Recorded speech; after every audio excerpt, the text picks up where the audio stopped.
Hi, everybody. Welcome. My name is Amanda Flame, and I am an assistant professor at James Madison College and the Department of Sociology at Michigan State University. In addition to the Mekong Culture Well Project at Michigan State University, our co-sponsors this evening are the East-West Center, University of Hawaii's Center for Southeast Asia Studies, and Chiang Mai University's Regional Center for Social Science and Sustainable Development. On behalf of all of these institutions, I'd also like to extend a very special note of thanks to the Luce Foundation for its support of our collaborations and this webinar this evening. Tonight, or this morning rather, depending on where you're dialing in from, it is my great pleasure and honor to welcome everyone to this webinar on Mekong Fisheries and aquaculture. This is the second of a four-part webinar series, which is organized under the theme that we have titled Southeast Asia in Transition, Plastic Runs Through It. Tonight, I'm joined by four very illustrious panelists who represent different disciplinary perspectives, fieldwork methods, and time zones. Before I commence with introductions, I just have a brief note for everyone in the audience. So we'll start, I'll briefly introduce the panelists, and then they'll take about 3 to 4 minutes each to introduce themselves and talk about how their work intersects with the concerns of the panel on Mekong fisheries and aquaculture. After the panelists introduce themselves, we'll have a bit of time to dialogue on 4 questions that we've collectively agreed upon before arriving here today. But you are all welcome to enter your questions in the Q&A chat box as they arise. The luminous Jeff Fox will be fielding our questions tonight and will help relay them to me and the panelists during the last 30 minutes of the panel, which is open for audience questions. So without further ado, I'm just going to briefly introduce the panelists and then I'll cue you to join and introduce yourselves. Our first panelist is Brian Szuster, who is Associate Professor at the Department of Geography and Environment at University of Hawaii, Mānoa. Dr. Wisa Tindawat Fink is also a geographer. She's trained at Chulalongkorn University and the National University of Singapore, and she is currently the postdoctoral research fellow at Michigan State University's Mekong Culture Well Project. Dr. Erin Koning. I think Erin is our first limnologist to join the interdisciplinary webinar series. You are the first, hopefully not the last. In addition to this distinction, he's the postdoctoral research fellow for the Wonders of the Mekong Project at the Global Water Center at the University of Nevada, Reno. And last but certainly not least in any way is Senglong Yup. Senglong is the Deputy Executive Director and Program Director of the Fisheries Action Coalition Team, also known as FACT, which is part of the International Waterkeepers Alliance, and he is dialing in this morning very early from Phnom Penh. So welcome everyone. To begin, I'd like to invite Brian to go ahead. Brian, introduce yourself and your work. Welcome, Brian. Thank you for that introduction, Amanda. Yes, I'm Brian Szuster, and I'm an associate professor at the University of Hawaii at Manoa in the Department of Geography and Environment. And my research focuses on coastal environments with a concentration on environmental impacts of shrimp farming. I've been working in Southeast Asia on shrimp farming for over 20 years, and I've been able to watch developments of aquaculture in places like the Mekong Delta. I think transformation is an excellent word to use in our discussions of aquaculture and fisheries in the Mekong, as change has been one of the consistent factors over time. For over 100 years, we've been transforming these landscapes across Southeast Asia and coastal areas, first for aquaculture and activities like salt farming, then later for urban development and aquaculture. A consistent issue throughout this time has been our desire to increase the complexity and intensity of development in spite of carrying capacity limitations. And this has led to a whole host of environmental and social impacts that I've explored throughout my career studying shrimp farming. Some examples of these impacts are issues like habitat loss, organic waste production, land salinization, and ecological issues. Intensifying shrimp production in spite of carrying capacity constraints also creates disease problems on farms, which has led to things like shifting cultivation practices, widespread use and overuse of chemotherapeutics, the importation of exotic species, and of course, bankruptcies at the farm level. The risks associated with intensification is why, until recently, large corporate seafood players have tended to avoid the grow-out phase and concentrate on supplying feed, chemical, seed stock, and of course, processing. Early on in my career, I investigated a practice called low salinity shrimp farming that involved trucking salt water into inland freshwater areas of Thailand to raise marine shrimp. This was another attempt to avoid marine pathogens, but not surprisingly, it created a host of different environmental impacts, and I was pleased that the research supported the eventual government practice of limiting this practice to coastal areas. My current research runs counter to the trends towards intensification in shrimp farming, and it explores the viability of low-intensity alternatives, such as organic production and community-supported fisheries and aquaculture for rural communities in places such as the Mekong Delta. There are strong forces, external forces, such as globalization and global climate change that continue to drive change in the Mekong Delta. And I hope to help rural communities and small-scale farmers in particular develop resilient, sustainable local responses to these forces. I think I'll stop there, but I look forward to discussing these issues more with my colleagues and the audience. Thank you, Amanda. Thanks, Brian. Next, I'd like to welcome Wisa to introduce yourself and tell us about your work. Welcome, Wisa. Thank you, Amanda. Yes, my name is Wisa Jindawat Fink. I'm a postdoc fellow of the Mekong Cultural Project at Michigan State University. I'm an environmental geographer. Throughout my years of experience doing development work in the Mekong regions, the major focus of my work has been on the communities and empowerment. So my research connects with the concern of this panel regarding features local ecological knowledge. For instance, fish resources, river characteristic, and ecology. And all features local ecological knowledge, or LEK, can contribute to fisheries research, management, and policies. A major goal of my research was using LEK as a negotiating knowledge frame in support of fishery management on the Mekong River by using mixed method and participatory mapping. And in this image, show research site, which was at the point of confluence between the Moon and the Mekong rivers. It is here the Mekong bisects Ubon, Ratchathani, Thailand, and Suvarnakhet, Laos. The location is particularly unique for its 5 rapids, one area of significant water turbulence surrounding the Kemala whirlpool, and its cluster of 7 deep pools, including the deepest known deep pools of 90.5 meters on the Mekong River. And I think we have more to talk later. Yeah, very nice to meet you all. Yeah, I'm really excited to hear you talk about your deep pools work. Aaron, please welcome and come introduce yourself. Thanks, Amanda. My name's Aaron Koning. I'm, like Amanda said, a postdoctoral research fellow at the University of Nevada, Reno, working on a large USAID sponsored project called the Wonders of the Mekong, which has a whole bunch of different facets. But the area of my expertise is looking at community-based conservation management of fisheries and ways that communities are seeking to achieve both sustainable inland fisheries while maintaining biodiversity that sort of supports the function of these ecosystems. And my work has been based for about the last decade in northern Thailand, and now beginning to work in Cambodia predominantly on Tonle Sap Lake. Specifically, sort of an interesting Southeast Asian phenomenon. It's not exclusive, but it has a long history, is the use of protected areas or small community reserves, sometimes called fish conservation zones, but it varies based on which country and the local practices.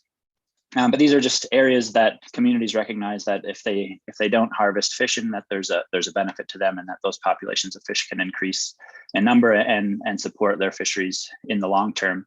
So my work has sort of looked at applying a natural science perspective of what the effects on fish communities are when human communities preserve them in these spatial areas, and then what sort of lessons can we learn from the physical factors, the environmental factors, but also the social and cultural factors that make these areas work or not work.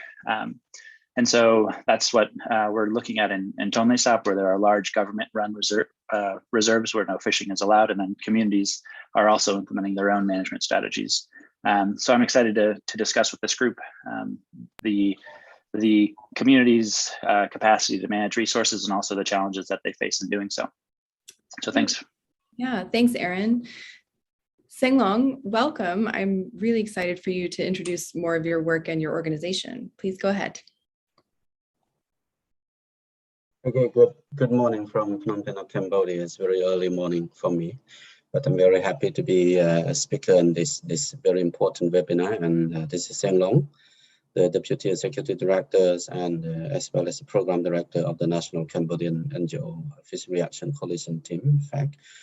And I'm also the waterkeeper, the founders of the local waterkeepers, the Les Public waterkeeper, as one of the first member from the Southeast Asia of the international US-based International Alliance, Waterkeeper Alliance, and have been working on the natural resources as well as the fishery resources management in Cambodia almost 21 years already. And I joined FAC, have been affiliating with FAC, it's almost 9 years already. And our work is really focused on the empowering or building the capacity of the civil society groups working on fishery sector in Cambodia through networking and as well as the policy dialogue with the Cambodian national government agency as well as the lower Mekong governments. And so far we have been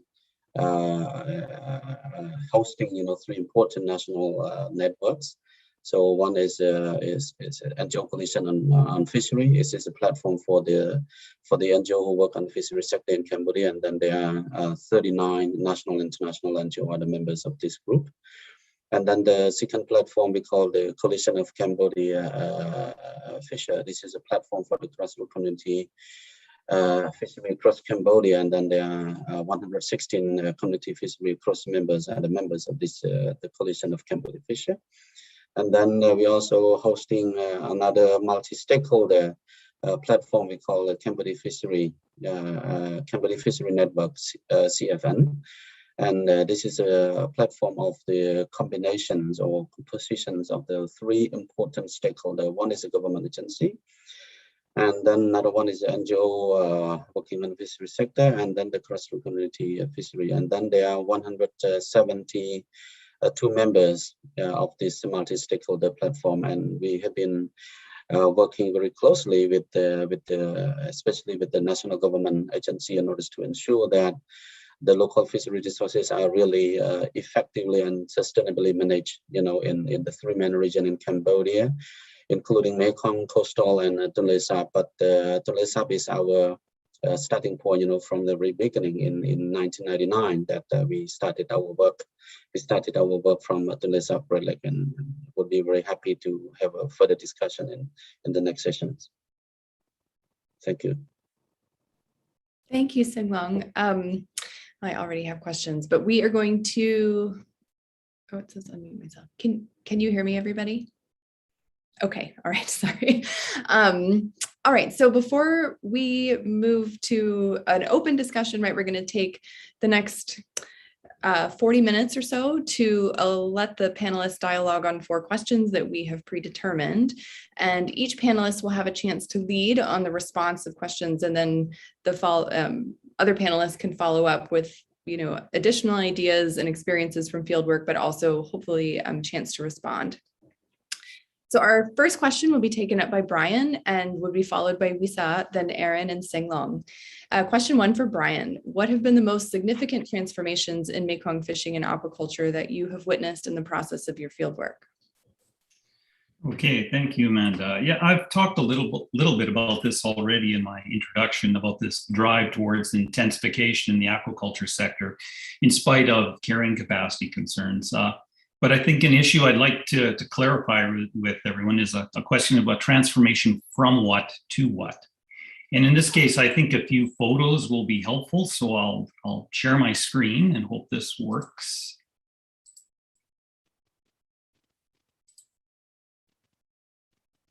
Okay, I think I should be screen sharing now.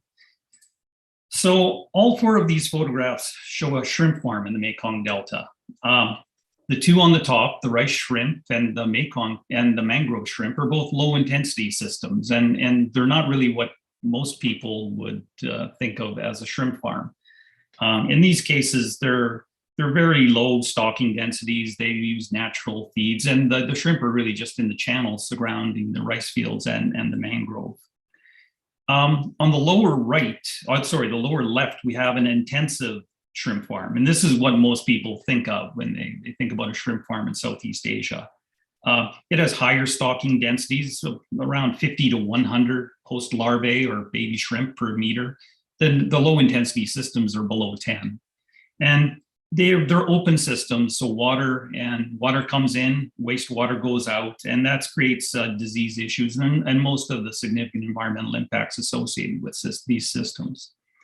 And then finally, we have what's emerging right now, which is the super intensive systems. And these are vertically integrated, very large farms. They have high capital needs, sophisticated technologies, very high stocking rates, up to 300 to 500 post larvae per square meter, even up to 1,000. They have recirculating systems, they're closed, so biosecurity measures and industrial feeds. So they're very high intensity. It's likely if these super intensive systems start to become mainstream that they're going to push the intensive farms out of the industry. And that's where most of the small family farms are right now and most of the production. It'll certainly probably reduce farm gate prices. So the farmers that are using these intensive technologies are likely going to end up bankrupt at worst, or possibly clinging to the edge of the industry as poorly paid, unskilled labor or contract farmers, somewhat similar to the chicken industry. So, and yet this is our current circumstance, and the transformation that I see that we're heading towards perhaps is, is looking something like this. This is an image of what is planned for Vietnam and Indonesia. Both governments are pushing this technology very, very hard in terms to maintaining or increasing their production levels. So it's Thailand, not so much at this time, but these are the kinds of transformations I'm seeing in these rural farming communities. That's it for me on this one. I think Lisa is next. Yeah, thank you. Yeah, so to jump up from shrimp to a holistic knowledge of fisheries. So during in the process of my fieldwork, I have found the fisheries local ecological knowledge, or LEK, has been the most significant transformation in the Mekong fisheries. The LEK has a greater understanding of their environmental than was expected by researchers, including myself at that time, or by those in power. The use of fisheries LEK can be a complementary approach to understand fishery resources, particularly on the Mekong River, and it can be a complementary approach to scientific research. So during my fieldwork, my research goal was to gain a better understanding of the pool's function as a fish refuge and spawning habitat during the dry season. So first of all, deep pools is the characteristic of deep pool is just like a sink hole or riverbed depression in the river, or if you were on the street, it would be like pothole. So that is a kind of deep pool look like in the river. So during the dry season, fish will habitat in that deep pools as a fish refuge. So during my survey, I employ a fish finder GPS to estimate fish abundance and identify deep pools location along a 30-kilometer river stretch in my study site. And definitely that including 90.5 meter deep pool at the time, which is the deepest known pool in the Mekong River, which is identified by using zero crossing method and also using some satellite imageries and also a hydrographic atlas of the MRC during that time for this deep pools identification. And during the survey, when the survey boat reached to the deep pool center, and my local fishers who navigate the boat to that deep pool centers, what he said is another place is deeper than this. So 2 additional deep pools were identified by local fishers, one having a maximum depth of 171 meters, even deeper than the baseline data of our scientific information. Yeah, thank you.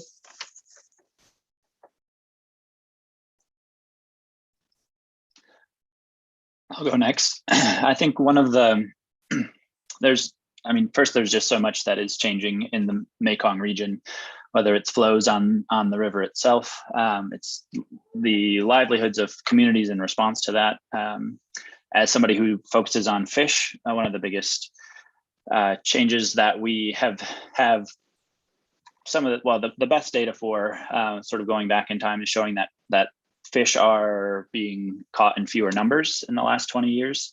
And that it's a trend that continues to go down, both in the dye fishery, or these large bag net fisheries that are on the way, that fish swim into on their way out of Tonle Sap as water is receding. There's something like 63, around 60 dye nets that are about the size of the room that I'm sitting in.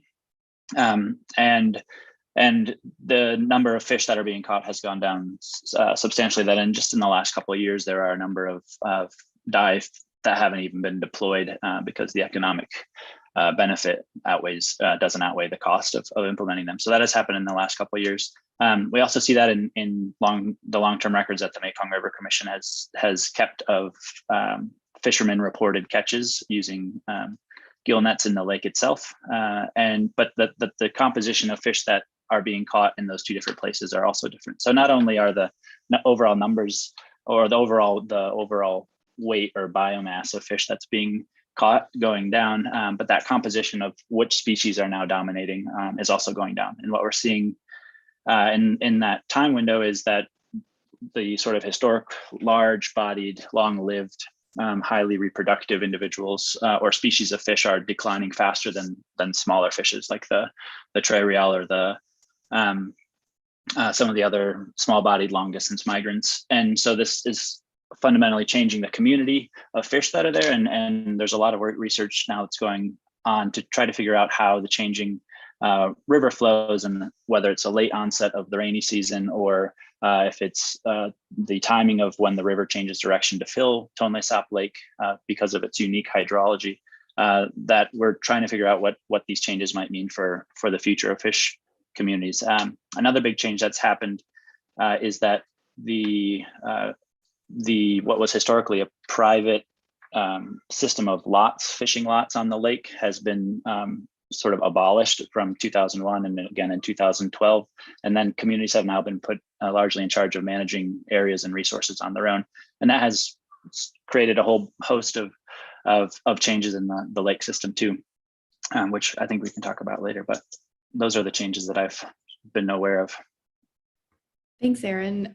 This is a great time actually, Singlong, to follow. Go ahead.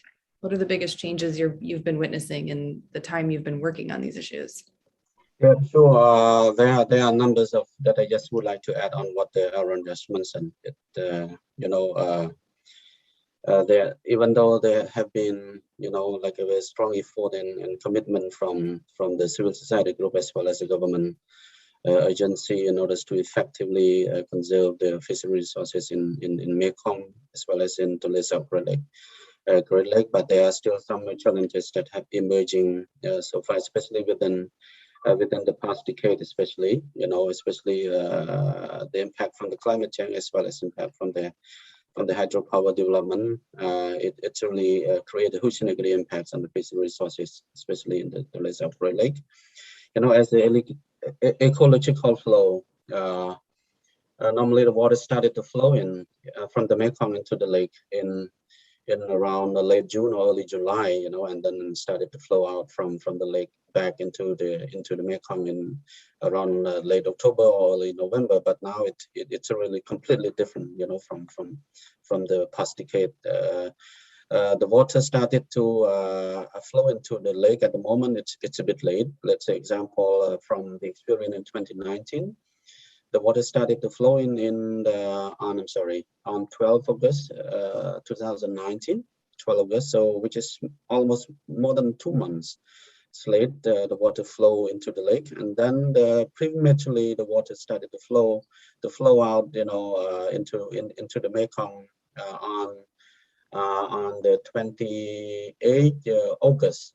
So which is less than a month, the water just started to flow out from the lake. And then at the same time, in terms of the impact from the climate change, the temperature of the water, it's very hot in the lake. And then for some deep pool especially, where the most endangered species, example, giant barb or giant catfish, they are living, they really experience, a very huge. They face the hot temperature, and then the water also getting poisonous, with a different reason. And one of the most important challenges is about the flash storm, which means the storm, very heavy storm within a second. Can bring, the mud from the bottom of the lake and then put on over the surface of the lake, and then kill more than 300, and sometimes some year, it's like 300 to 400 tons of fish per year.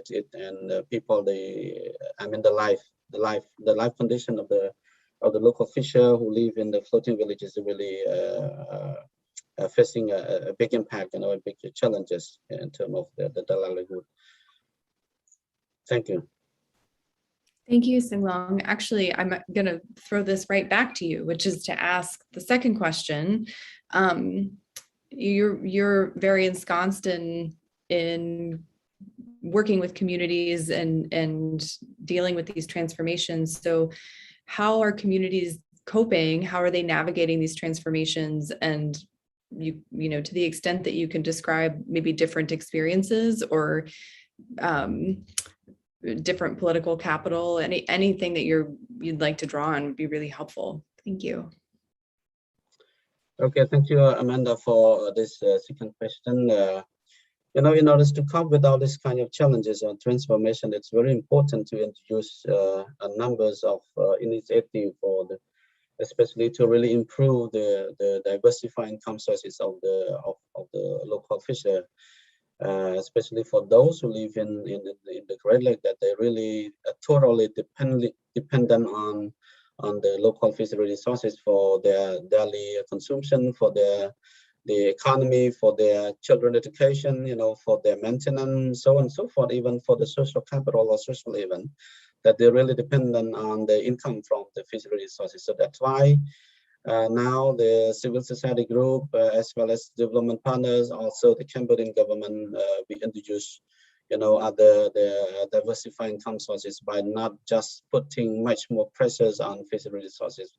Let's say example, we have been introducing a number of projects in terms of the, especially the ecotourism, and ecotourism, because the tourism Great Lake, it's quite rich of biodiversity, and it's quite beautiful, with the flooded forest, with the floating houses, and so on and so forth. So we introduced this project, as ecotourism is one of the most important income sources for people that they can really depend on. And then at the same time, we also introduced another livelihood project example, fish processing or handicraft processing, honey raising, and all these kinds of initiatives is really important, as what I said, to reduce the pressure, because as what I said in the beginning, the people in our history who live in the Great Lake, they really depends on the fishery resources. So that's why, and another challenge is about our population.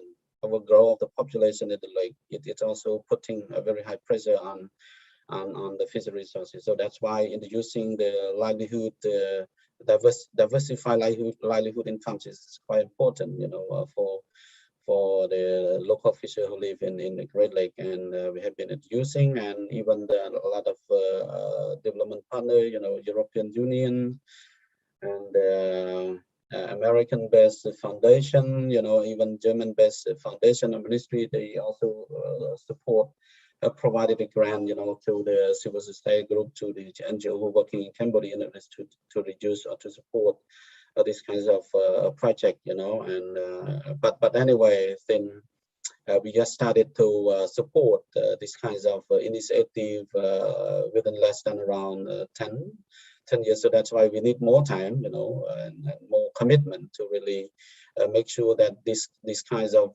initiative or diversified income sources initiative are really supportive, and you know, to reduce you know, the pressures on the fishery resources. But we really appreciate these kinds of new initiative that we introduced so far, and then we have been implementing in especially in the Great Lake in order to support the living condition of the local fisher.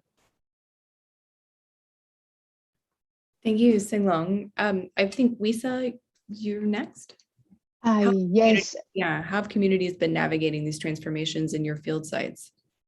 Yes, I would like to show a video of local fishers. Yeah, thank you.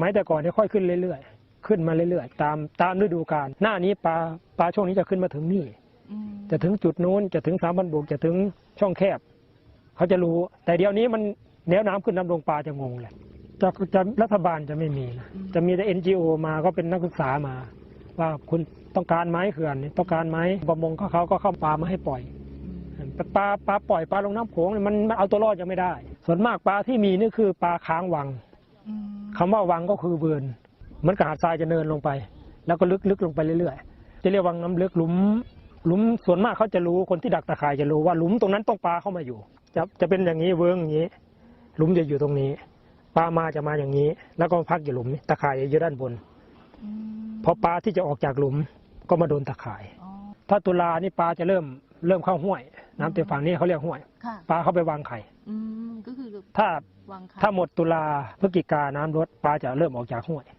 ตอนนั้นเขาจะดักปลาที่ปากห้วย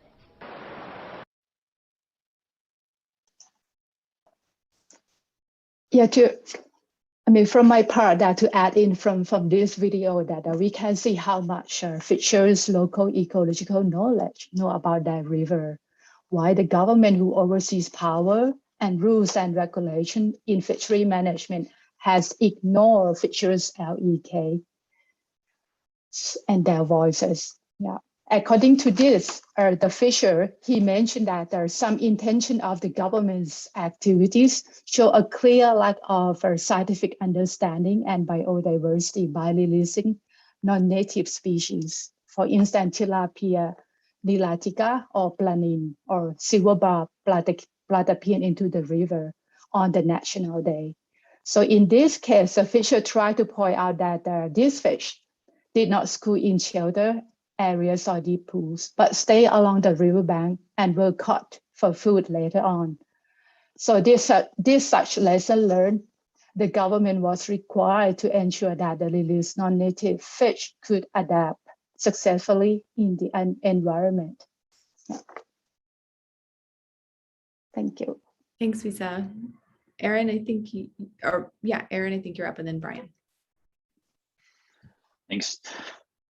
In one of the ways that I guess I've seen communities adapting, and it's been a bit of a forced adaptation, is in this process of the lake previously having private fishing lots. Communities themselves were prohibited, and the businesses enforced the exclusion of communities from these privatized fishing lots.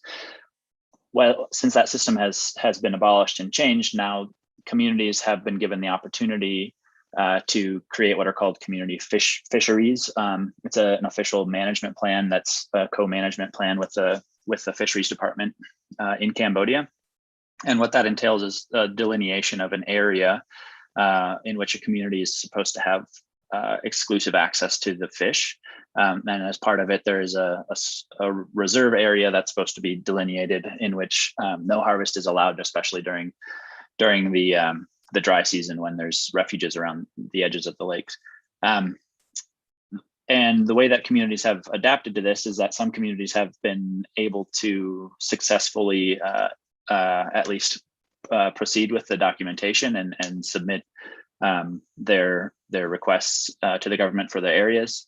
And then some communities are still working on this process, even though it's been a decade since the latest version. And a lot of that community adaptation has to do with, and this sort of goes to my work in Thailand too, is the extent to which communities are able to have cohesion, they're able to act together, or they have some sort of leadership, but also the amount of external support that they receive. So as Sang Long was saying, a lot of aid agencies have been working with local NGOs to help community fisheries be established by communities themselves, and they're offered supports in a variety of ways, including doing the sort of the spatial mapping that's required, but then also supporting them with creating boats for patrolling these areas. I think what the challenge, the overarching challenge, is that a lot of the commercial fishers who were active in areas that were privatized previously, they still have the capacity and they still have the equipment to fish sort of indiscriminately and at their will. And it seems from communications that I've had with a variety of communities that there's a lack of capacity of the communities to sort of face these external pressures, and that's often a challenge. And so some communities, fishing families, have decided to leave, they've moved to other communities where they can follow other livelihood strategies, leaving them off of the lake.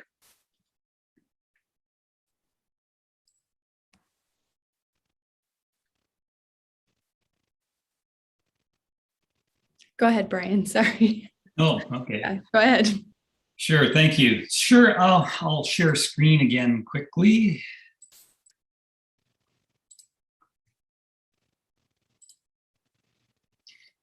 So yeah, there's been a number of these transformations and challenges that rural aquaculture communities in Vietnam and across Southeast Asia really have had to deal with. Some of them are physical. We have in the Mekong Delta particularly, we're starting to see increased salinization happening. And so some farmers are starting to move more to these rice shrimp systems where when it's becoming impossible to grow rice, they're actually able to grow shrimp within their fields during the dry season. Another way that the larger players in the industry and the sector have responded is, as I've mentioned, is through these super intensive systems. And this really being driven, as I said, by globalization and market-based reforms in national seafood policies that are making it quite difficult for small farmers to compete in this environment. And I think Jeff asked me a question on the chat of who's involved in the super intensive production. This is very much a corporate initiative, because the amount of technology and capital required to pull this off is substantial. So if we're going to, if Southeast Asian countries and Vietnam and the Delta are going to remain in this global seafood value chain, the way the major market players are going to deal with it is by vertically integrating. They're going to attempt to remove the small farmers from the system and basically integrate it from all the way from the feed and the hatchery production through grow out, processing, and all the way through transportation to foreign markets. One alternative for some of the small aquaculturists, the small shrimp farmers, the small family farms, could be community supported fisheries. In this case, what you're doing is you're really localizing production. You're localizing, you're delayering, you're simplifying the value chain. And so in theory, you could produce a higher quality product for local markets. And that's one way you could respond. You could essentially respond by de-intensification, not going further to further intensify. It's unlikely to have the capital and skills to do that. But one approach could be de-intensification. And so these trends towards localization and simplification are I think, in the post-COVID world are going to be there. If the energy issues that we're starting to see remain, I mean, there's going to be more of a trend towards more localization happening, I think. So this anything that can be done to support farmers moving in this direction is probably a benefit to them. I'll leave it there. Thanks, Brian. Okay, so our third question is going to be taken up first by Wisa and then followed by Sang Long, Brian, and then Aaron. Wisa, how are local or situated ecological knowledge, advocacy, and scientific research, how are these three dynamics or arenas in conversation or at odds in understanding and addressing the transformations in fisheries and aquaculture along the Mekong? It's kind of a convoluted question. Go ahead. Yeah. So my take is that I would like to putting local communities at the center of Mekong sustainability. Is the core objective to address the challenges along the Mekong issues, or in other words, we like to promote real public participation of local people into decision-making process as a means, not an end. That is much evident that the participatory approach provides strong incentive for creating a democratization Mekong resources management regimes. For instance, like Aaron mentioned about the community-based management in Tole Sap, and also Selong mentioned about his communities. Try to have a freshwater conservation community-based by themselves. And also of these programs have been supported by many programs and NGOs. For instance, there's some group like Chiang Khong Conservation Group. They are like a long-term conservation, the Mekong conservation that they have been try to help and to sustain the Mekong environment. And lately they have a program, and also I think the program called like Mekong School, which is they try to promote youth and women along the Mekong River by using the participatory approach for water quality data collection. They will use a water sensor and then measure the water quality of on the Mekong River. And I think, and for this is so for this knowledge that there is a long-term knowledge that besides that a community will have scientific tools and also their local knowledge to know about their own environment. And also this data that will be in the long term to improve the transparency of development decisions in the region. And I think and actually we have many successful conservation management and also local voice that help to sustain environmental. For instance, like the Pak Mun Dam, that how the villagers they documented the fish species, and also the results that they show that the Pak Mun Dam would improve fish biodiversity and livelihood of local fishers after opening the slot gate. Yeah, and I think, however, for all these challenges and issue along the Mekong River, I think the main thing just turned to be that the Mekong governance are likely to remain reluctant to promote a true public participatory approach and process into their agendas, even if the outcome of this approach tend to improve Mekong resources in a more sustainable manner. Yeah, and I think at the end of the day, as we can see that there are many cases of dam construction on the mainstream river.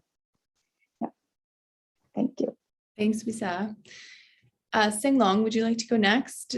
Help us think through these three communities of activists and community members and situated ecological knowledge and the kind of scientific communities. How are they working together and how might they be at odds? Okay. Well, thank you so much, Amanda, again. And yeah, in order to effectively address all the challenges, I think it's very important because there are multi-stakeholders that really engage in ensuring, the effective and sustainable fishery resources management. So that's why it is very important to strengthen the capacity of those stakeholders, especially the civil society group it's like a very potential partners of the national government in order to engage in the co-management of the fishery resources, especially the NGO sector, as well as the grassroots community fishery who are working on the ground, and then they are living with the issue on the ground. So, and then it's also important to strengthen the cooperation, between the civil society group and then the national government in order to co-manage, the local fishery resources. And then at the same time, it's also very important to really introduce, and then the co-implement the joint activity together between the civil society group and the national government agency.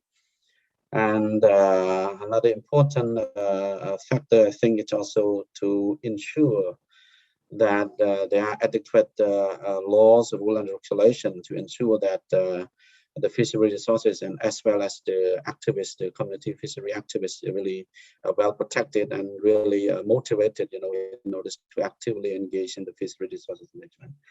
And then at the same time, because so far the conservation work is really dependent on the external funding. Now we have been working very hard with the national government, especially through the Ministry of Interior, in order to advocate to the national government to allocate some the national budget, to transfer to the Community Fishery Committee for the activity that really managed by the Community Fishery Committee. As I said, so far we have been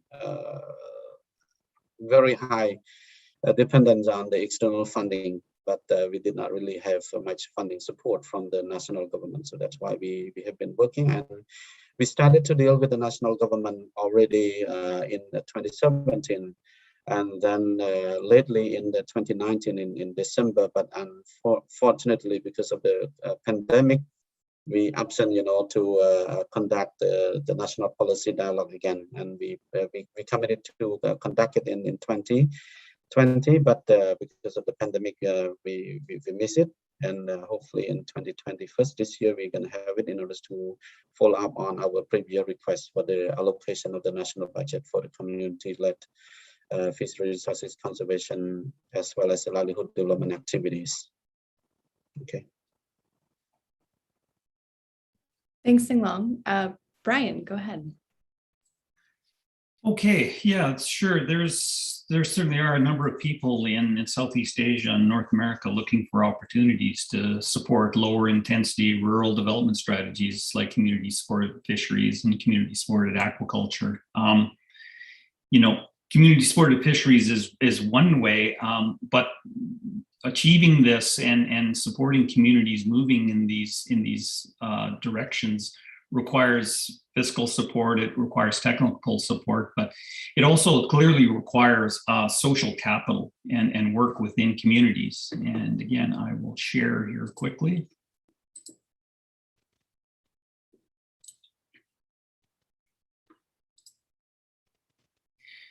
So if a number of people and researchers in the field have identified a social capital deficit in many fishing and aquaculture communities who like to pursue these community supported fisheries strategies. And there's two types of social capital in essence. Social capital is the relationships or your network of relationships that you use to pursue activities. So there's what's referred to as bonding social capital within the community. So in this case, it would be the network of relationships between farmers or fishers. There's also bridging social capital, which is the relationship between these groups of local farmers and fishers and their broader communities, markets, NGOs, processors, the buyers and consumers. So if we have a deficit in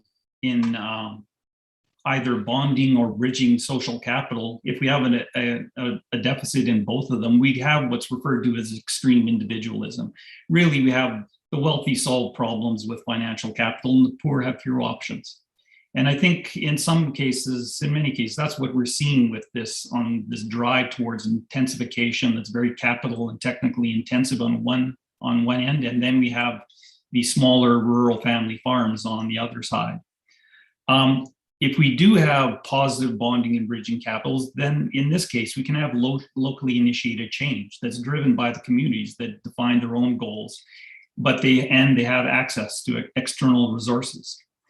So, as my colleagues have outlined, I mean, there's a number of really interesting things happening in rural communities in terms of initiatives that are being driven at the local level. And with respect to aquaculture, I mean, I very much support and have been calling anywhere I can talk about it to encourage social capital research in these communities to try give rural farmers and fishers options that are over and above the global environment change. Thanks, Brian. Aaron, go ahead. Thanks.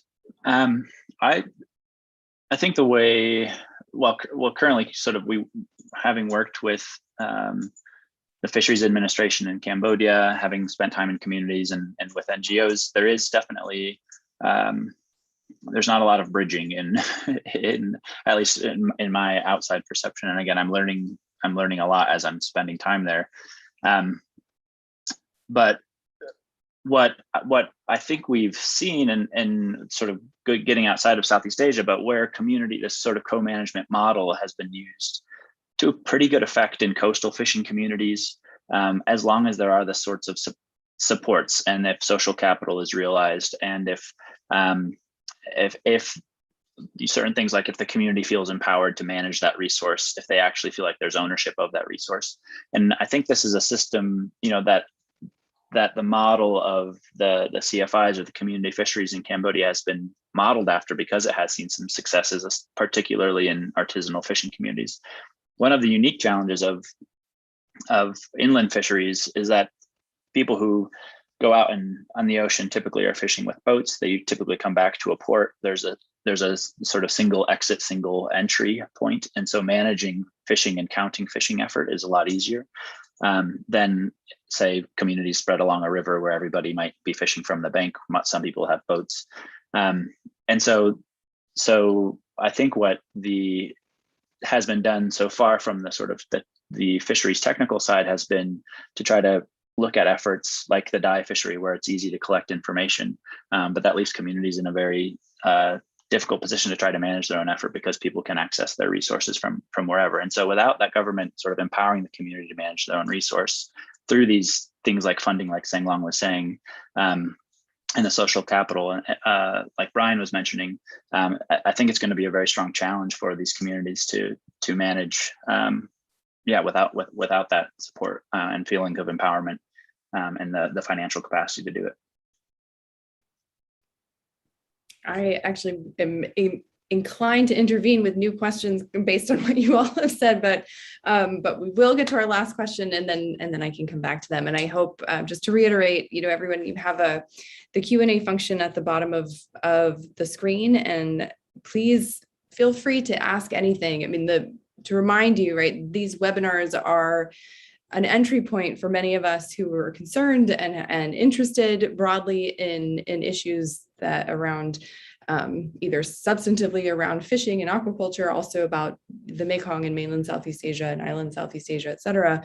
So there are no questions that cannot be asked, because we want this to be welcoming space for everyone. So the last question, in alignment with the theme of the webinar series, is regarding plastics. We had talked about this as a group, and all of us sort of understand that it's a significant issue, and also lots of question marks came up about how would we think with this question as a guide. So Aaron is the brave one who said he would start us off. All right, Aaron, you're the anchor. The question is, to what extent is plastics an outcome of these transformations in fishing and aquaculture, and is it driving transformations in fishing and aquaculture in the Mekong? Thanks, Amanda. Microplastics, or plastics in general, are a big topic in freshwater research right now, as we are sort of globally becoming aware of just the amount of plastic that exists out either floating in the ocean, then also realizing that most of the plastic in the ocean, in fact, comes from a river source.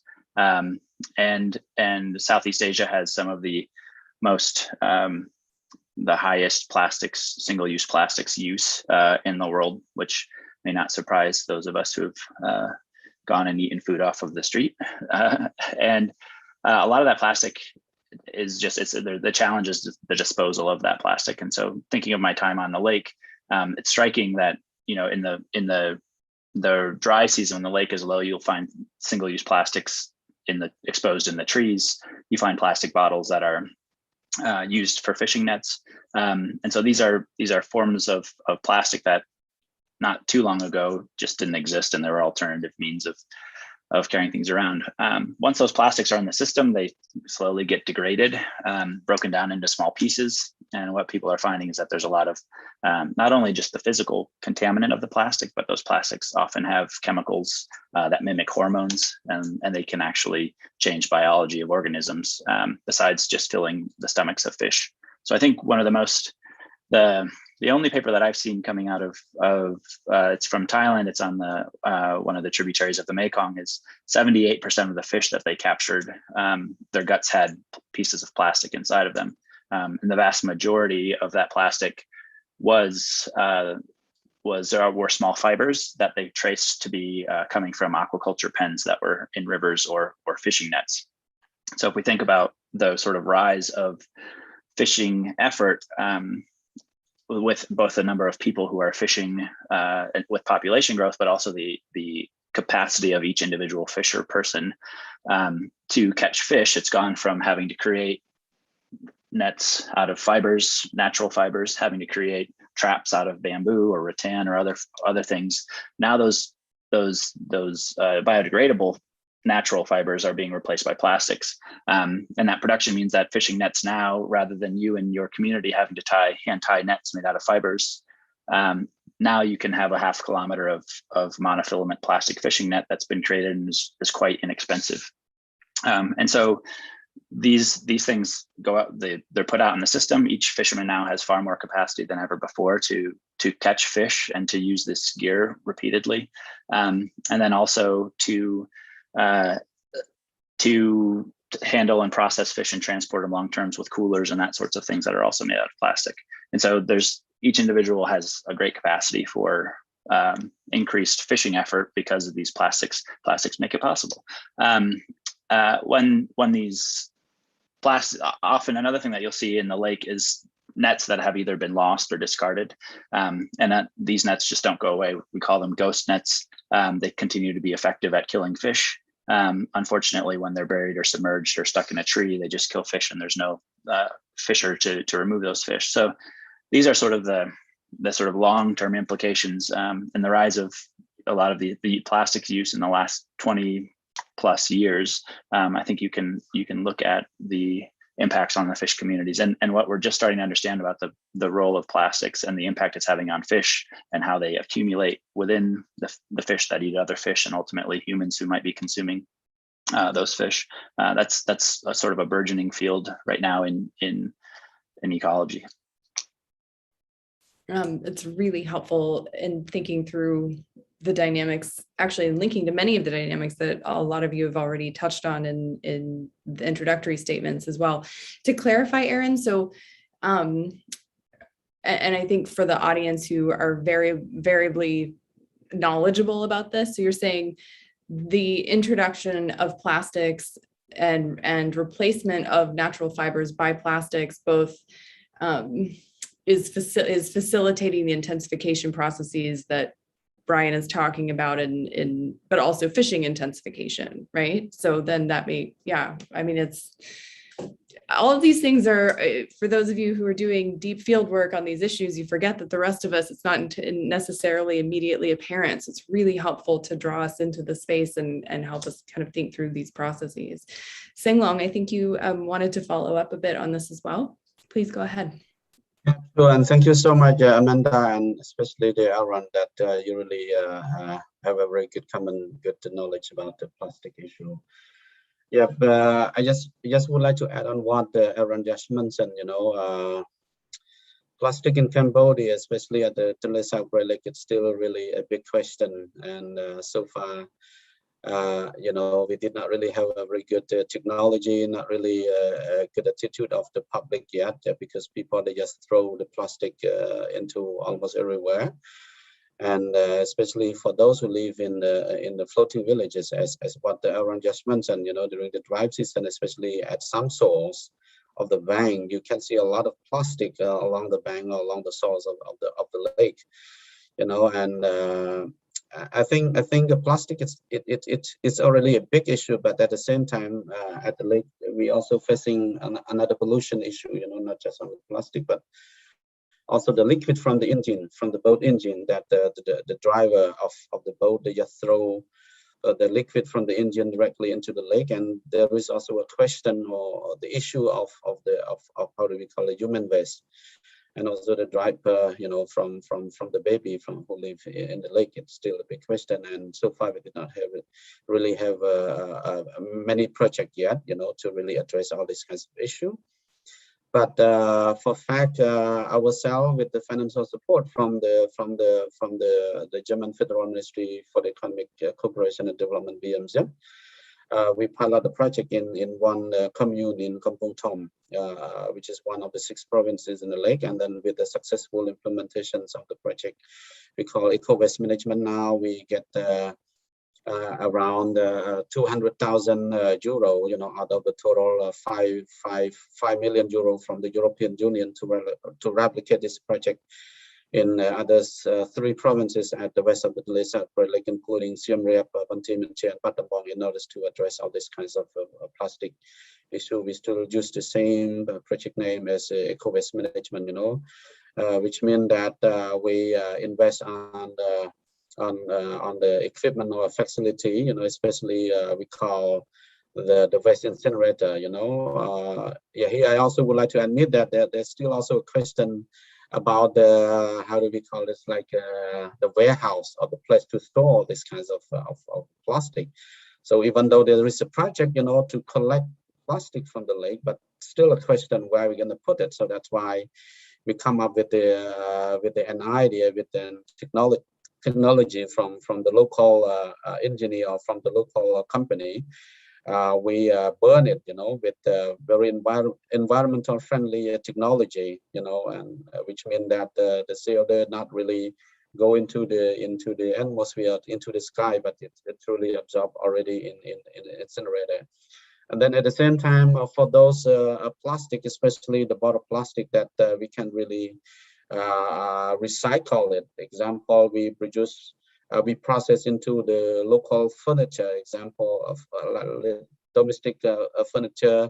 It's like the floor, we produce the floor for the floating houses, and we even use process it into the flower vessel or flower container, that we can really grow the flower into the vessel. But this is the idea. This is a really pilot that we just started, and hopefully it's going to work very well in the coming year. And with the support from the new project of the European Union, we can really replicate this idea, from Kampong province and in other 3 provinces in the Great Lake, and people across Cambodia really get the idea and experience from this project to really replicate in other areas in Cambodia, especially in the lake. Thank you, Sing Long. I just want to give Wisa and Brian an opportunity to respond on this question before we move to the Q&A from the audience. I'll go first because I'll be brief. There's really almost zero visibility in the aquaculture community on this issue. So I've learned a lot from my colleagues in the last while, talking to them. So I think it's clearly something that has to be communicated better into the aquaculture research community, because there is not a whole lot of visibility there on the plastics issue.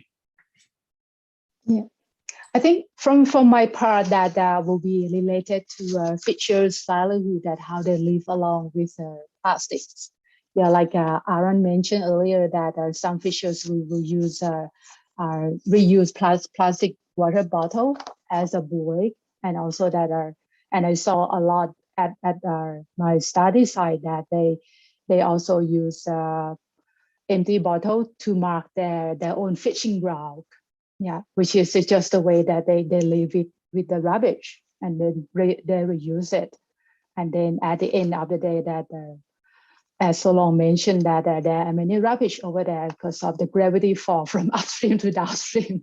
Yeah, and I think another thing that as a human that we consume fish, so big fish eat small fish, and then 70% of fish have that microplastic in their stomach. So we are as well, right? Yeah. Thank you. So I'm going to use my platform here, an executive decision, to just intervene with one question that has arisen for me in light of the conversation we've had so far. And then I've been collecting questions from Jeff Fox from the audience, so I'll move to that in a moment. But I'm curious, as someone who has never done intensive field work related to fishing and aquaculture, so I feel like I'm the perfect moderator because I can ask the most basic questions. Are there contestations between either fisher folk individuals or aquaculture farmers? Is there contestation over claims to water in the way that we might see claims to land? So Wisa, you're talking about the ways that fishers will demarcate a claim to water and use plastic to indicate that claim. That use of plastic, of course, given Aaron's intervention, talking about how plastics can, the ways that it lasts forever, the way that it can facilitate and enable intensification. It seems to me like in the case of that you're raising, it would also enable farmers to make claims now that they couldn't have made perhaps previously without plastic, right? So I'm curious, one, how do fisher folk or farmers in your field sites denote claims in fluid sites? And then are there contestations between communities? So talking a lot about communities as in theory, but I'm sort of curious, like, what does a community mean, for instance, on a Tonle Sap in the context, right? So we know many people would understand it to be sort of multi-ethnic, right? You have Cham people or Khmer people. What is the relationship between communities with one another as well? And at this point, you can raise your hand. Please take the floor, or yeah. I can respond to your question, your first question, that how the local fisher claim their fishing ground. So from my fieldwork, that what I found out that there are a few types of the way that they claim fishing ground. That first is just like the right that pass through their family. So it's just so this fishing ground just turned to be the heritage that owned by the previous old farmer or fishers, and then they pass through to their son and generations, and then sometime that they can sell this fishing ground to other as well, which is according, it can be like a verbal agreement, and then some folk that will claim that fishing ground is temporary, which is that they cannot pass through to other generations. And also there's some community connotation for this as so that, for instance, like in some communities, they establish like a fishing zone, fishing conservation zone in their own village, like a village A have 2 fishing zones, so their villagers would not fish in this village, but they will fish to other village. So just turn to be a question that with the village B, that so you preserve your fishing area here, but why you come to fish at my village? So just a lot. I mean, there's a lot of things going on in this fishing resources, or it's just turned to be like a water grabbings locally level. Yeah.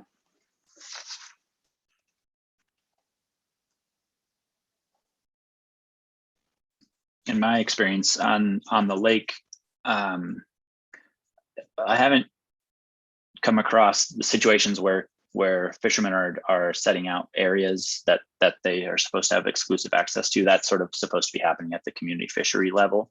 But one thing that sort of prohibits or challenges that is that now that the lake extent is changing of the flooding and the inundation and the duration of how much water, when the water arrives, if it floods to the same place last year, if it inundates the same area next to your community, that all spatially changes how the communities have to then respond and go out and fish, and the amount of resources that they have to put out. So it's difficult with the increasing lack of predictability in lake extents, that communities have to sort of figure out this spatial arrangement. And anytime, if the lake is smaller, there's still probably a similar number of people trying to occupy that space. And when you see the number of gears, sometimes you've got nets that are a kilometer long and end in giant traps. That net, that single person or that family or that group, it has spatially displaced any other effort that could happen there.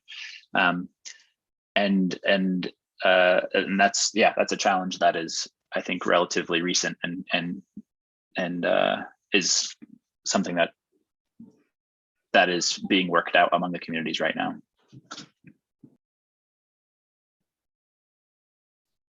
Staying longer, Brian, do you want to take up a question, or are you ready for me to move on? I'm good to move on. What do you think? I just wanted to add a little bit. Actually, the claims of the fish conservation area, it's from the abolishment of the commercial fishing lot in 2001 and then in 2012. After the abolishment of the commercial fishing lot, the former fishing lot have been divided into two important parts. So one part is occupied, handed over to the state-owned agency, that manage the former fishing lot, and then another part of the former fishing lot have been handed over, to the grassroots community fishery, where we established the community fishery committee, just to take care of those fish conservation area. Okay, and then in the community-led or managed the fish conservation fishing community, they are also two important parts that we have been split into. One is, it's like a strictly prohibited fish conservation area, or strictly prohibited area, and then another one is like a public. The members of the community fishery can really access for fishing. They can catch the fish, and then there is also another public, really general, public area that everyone just can go out, especially at the very open space of the lake. People, they can just go there. But for some specific area that nearby the fish conservation area, especially for those who are the member of the community fishery member, they can access, to catch the fish from the nearby. Thank you. I just might add really quickly that on the aquaculture side, one of the major inputs is, in this case, in marine aquaculture, is saltwater. So there's not a whole lot of limitations there with that. On the land side, though, there are instances where areas that are more community access, say mangrove, that people who have been engaged in open access resource use have been pushed out by more powerful corporate forces and sort of basically removed from the areas and had their access denied from that in that case. This is really helpful. So we have a follow-up question. I think we have 15 minutes. So what we'll do now is maybe keep that in mind, everybody. We've got a lot of questions from the audience, and some of them started at the beginning from introductions, so we cover a lot of ground. So maybe what I'll propose to do is slightly unorthodox. I want to pose this follow-up question and then say, let's limit it to 2 people, and then we'll keep responses rather brief. And then as those first 2 people go, please raise your hand so I know who wants to speak on it, and then I'll prepare the next question so we can move through the audience questions a little bit faster. So the first question is the one that most recently came through from the audience. and it relates to water grabbing mentioned by Wisa and the idea of community put forward by Brian.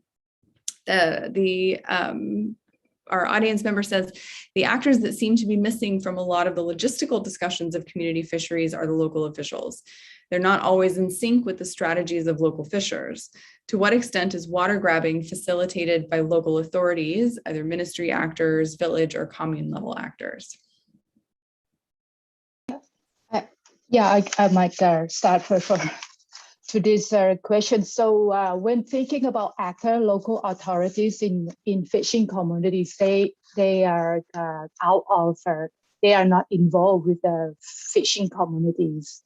So this means that all rules and regulations of fishing and also locally water grabbing in this scale managed by their own fishing communities only. Yeah. So this means that it just turned to be a de facto that you own that fishing ground. Yeah. Okay, thanks, Wisa. Does anybody else want to take it, or I'll move to the next one? All right, let's move. So I'll move backwards here. This is in relationship to the points on plastics that came through earlier. Have there been any efforts by governments in the region to limit the use of plastics and enact conservation policy in general? And in particular, have any government efforts in limiting plastics specifically targeted the fishing or aquaculture industries? I can go quickly. Was it a year or two ago, Thailand had a big push to reduce the amount of plastics, and it was in response to a baby dugong that was found without its mother. And then Thailand sent a group of researchers to try to maintain this baby dugong. The baby finally died without its mother, and when they did an autopsy, they found that its stomach was full of plastic bags. Because it had gotten into national and international media that this baby dugong, it's a cute marine animal. Thailand it didn't look great that it was full of plastic. And so there was a big push. I don't know what the long-term effects have been. I haven't been back since it was sort of mid-pandemic, I think, when this was somewhat happening. But there was a national push to eliminate the use of single-use plastic bags a lot of places. And you see at least sort of a veneer of concern about that, but how that is being played out at community levels, I haven't observed it. But that's the one story that came to mind from that question. All right, so Brian, this one is for you, and it bridges delta regions with the river, right? So one of the audience members wrote, a Chinese colleague speaks optimistically about aquaculture development on the Nam-u hydropower staircase reservoirs. Have we seen a successful aquaculture in such systems yet? What would that look like?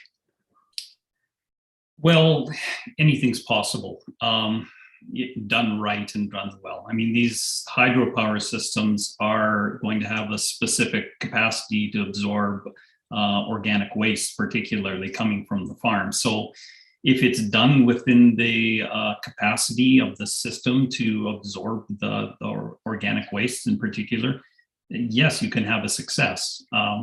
In most cases, we tend to go far beyond that, and it creates problems. So yes, it is possible, but it takes good management and a recognition that there are limits to how much you can actually do in these systems. Go ahead, Aaron. I think it hinges on what your definition of success is. And I think if your definition of success is pounds of fish produced, you can be very successful raising fish behind a dam. However, if you take an approach that considers this is, the third most biodiverse river on Earth, maybe the second, we're still naming fish species, and we know that a lot of them are migratory. We know that dams have a terrible effect on migratory fishes. Then does your level of success mean you've maintained, it's also the world's largest inland fishery. So there's the highest biodiversity. There's also high fishery production. you are substituting some of that at the cost of putting a dam in and then raising fish behind it. If your definition success is pounds of fish, sure, you can be successful. If your definition is maintaining functioning biodiverse ecosystems, then I don't know if it's successful. Yeah, I'd agree with that. I mean, I wouldn't see a reservoir aquaculture operation as mitigation for the loss of mainstream fisheries. I mean, it just isn't. Well, that's a great segue into a question that I think Singlong could perhaps lead with, which gets to how do you successfully get government policymakers at any level to listen to villagers, and particularly with those that have ecological knowledge, situated ecological knowledge, local ecological knowledge. What are the challenges and how do you do this? And then Visa, you probably can follow up as well. Okay, yeah, especially through the platform where we call the Company Fishery Network. Is a platform of the multi-stakeholder, and there is one important government agency we call as Aaron mentioned earlier, that the National Fishery Administration, and at the same time we also have been working directly with the Provincial Fishery Administration cantonments, that we engage them together, with the grassroots community, and to discuss on the fishery-related issue at all times, especially through the platform. We have at least 3 times per year that we meet, and then we discuss on the fishery-related issue, and as well as the plastic law enforcement, and also the impact from the climate change and how to really address. And we based on our, how do we call this, like a very flexible advocacy strategy, that we use a win-win strategy, and we really see a lot of the impact, the positive impact from what we have been cooperating with the national government in order to address the issue on the grounds that are happening on the grounds. Yeah, for myself as a researcher, I think I would say that so to promote locals' voice to be here by the government is a political process. I think we always hear that the government hear that they want to hear. So for whatever as a role of a researcher, that I would integrate local knowledge or local ecological knowledge to be in part of the knowledge in scientific research. And also another point that I and we can do, that we are working under the project of water justice, that what we are doing now with the Mekong Culture Well project, that we try to leverage existing networks and also collaborating with local NGOs that try to promote their voice, and also establish some local capacities that to help them in the better place. Yeah. This actually moves to a question raised by a colleague earlier in the panel that was specific to the Tonle Sap, but I think perhaps applies elsewhere. So it was initially directed at Singlong and Aaron. I'll just quote it. Am I understanding correctly that the traditional Khmer fishing lot system protected fisheries more effectively than the current community-based system? So if we compare a traditional Khmer fishing lot system with the current community-based system, which one was more effective at protecting fisheries, and why?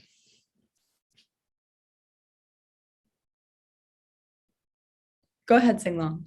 Okay, actually I raised hand for the previous question. I just would like I'm so sorry. Yeah, Please. but anyway, I can just follow by your current question. But anyway, before I go answering your question, I just would like to add, beside the national and the provincial fishery administration, we also have been working very closely, cooperating with other ministry and government agencies, especially Ministry of Environment and Ministry of Interior, Ministry of Agriculture, Forestry and Fishery, and also the Ministry of the Tourism, since we have been working on the livelihood improvement, especially through the establishment and strengthening the ecotourism. So that's why we have been working closely with the Ministry of Tourism, as well as the provincial department, all this concerned ministry, as well as the provincial authority, the provincial or the local authority, that we have been working very closely to address all the fishery related and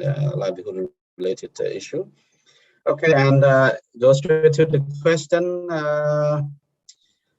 It really depends on the way we translate, the question. If it's something about the economy of the state, of the government, through the tax that we collected from the commercial fishing lot, I just very quick to say that it's good, and to have the commercial fishing lot. And but in terms of management, I don't really agree with that, because it's about the benefit. It's about income-oriented business, for the commercial fishing lot owners. It's not really for the benefit of the grassroots community. And then if we talk about the fishing area of the public fishing areas, we're getting very narrow, which means that the public public fisher, they cannot really access to the very big fishing area, and it's created a huge problem between the small scale fisher and then the commercial fishing lot. And sometimes the fisher and activists who work to advocate for the abolishment of the fishing lot also got killed and threatened by the commercial fishing lot owners.